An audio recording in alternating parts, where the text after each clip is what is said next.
Bismillahirrahmanirrahim. Assalamualaikum warahmatullahi wabarakatuh. Hello everyone, how are you today? I hope you all fine, wonderful. I hope you in good condition.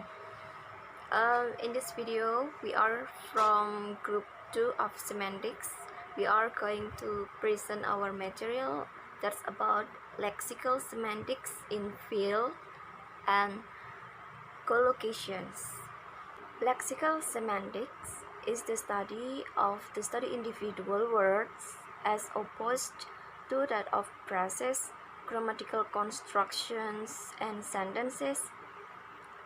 In lexical fields and collocations, there are 4 items which will be explained. That is paradigmatic and syntagmatic, and then semantic fields, idioms, collocations, and the last one is color system. Talking about lexical semantics is talking about the meaning of word. So for the first, I'm gonna explain about paradigmatic and syntagmatic. I'm gonna make it short explanations. Syntagmatic is the relationship with linguistic units, word, clause, with the other units because they occur together in sequence. Sequence, it means teratur. And paradigmatic, while paradigmatic relation with with words that could be substitute for it in the sentence. Substitute menjadi pengganti. Okay, and the next explanations will be explained by other my friends. Semantic field. Semantic field is a set of words or lexemes which are related in meaning. So it means like you collecting and grouping the words in the same fields. In the same fields, like it means in related with the meaning. And I give example in my PowerPoint is romance. Romance fields is like love, kiss, wedding, rose, and fountain. Or group of. What is collocation? Collocation is a pair or group of words that are often used together. This combination sounds natural to native speakers. Some combinations sound wrong to native English. And then types of collocation. Beberapa jenis dari kolokasi yakni ada adjective and noun. For example, Emma always wears red or yellow or some other bright color. Bright color di sini adalah collocation-nya. Kemudian ada noun and verb. The company launched the product in 2012. Maksudnya itu memperkenalkan produk. Mungkin kalau kita berbicara bahasa Inggris, the company introduced the product. Kita ingin mengatakan perusahaan itu memperkenalkan produknya, tapi akan lebih natural ketika kita menggunakan kata launch the product. And then noun plus noun. Untuk yang noun plus noun ini biasanya polanya itu adalah antara titik-titik off kemudian titik-titik. Contohnya, as Max read the lies about him, he felt a surge of anger. Surge of anger di sini itu adalah collocation-nya. Kemudian verbs and expression with preposition.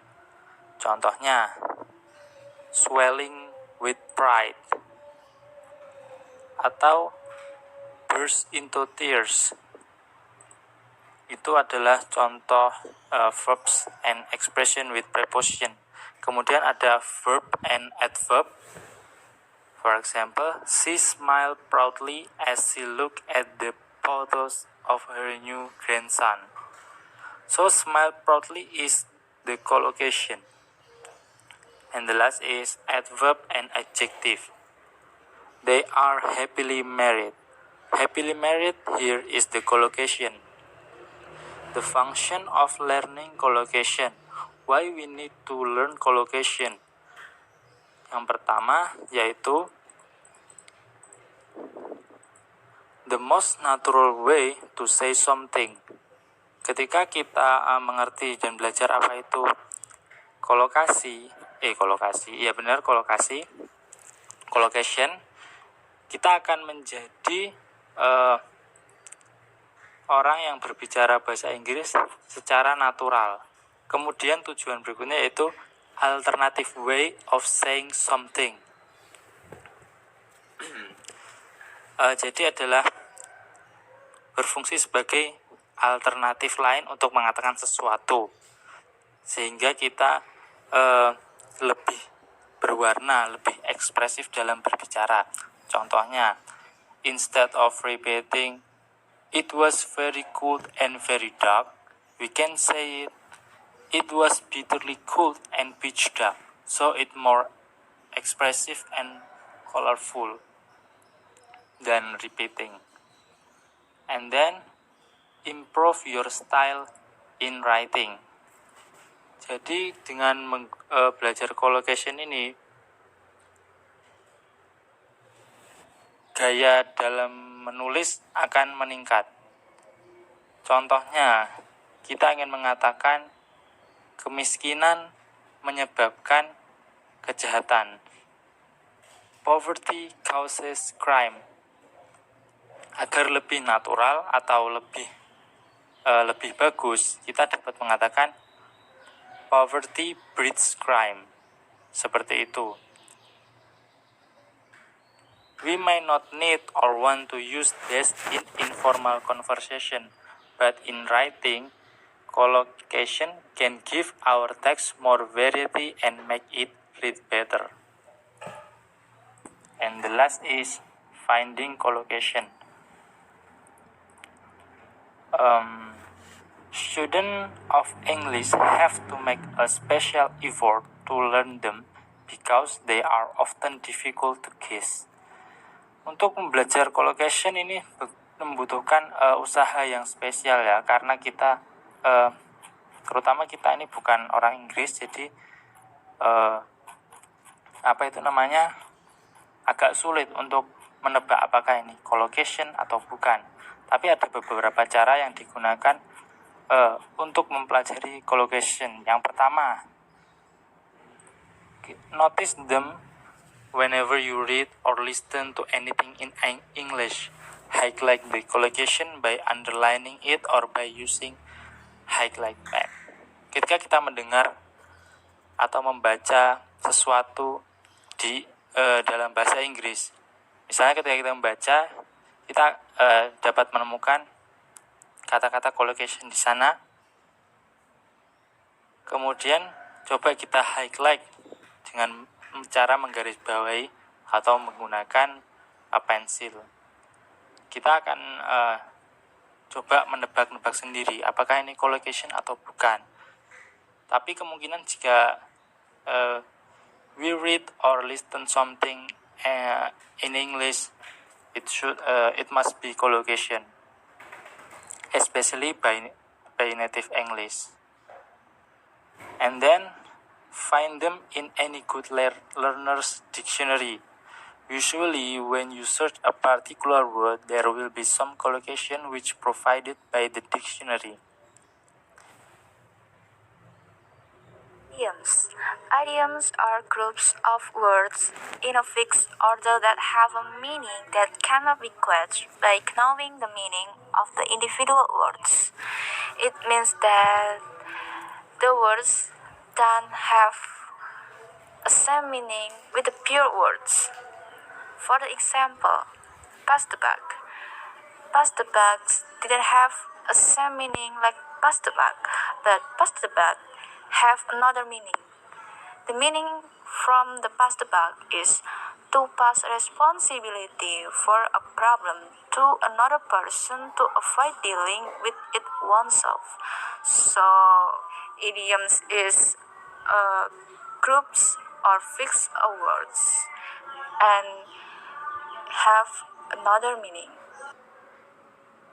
Okay, now when we talk about lexical semantics, field, and collocation, we know that lexical semantics is talk about the meaning of the word. After you hearing some explanations about semantics, field, so when we talk about color, it mentions red, blue, yellow, and the other ones.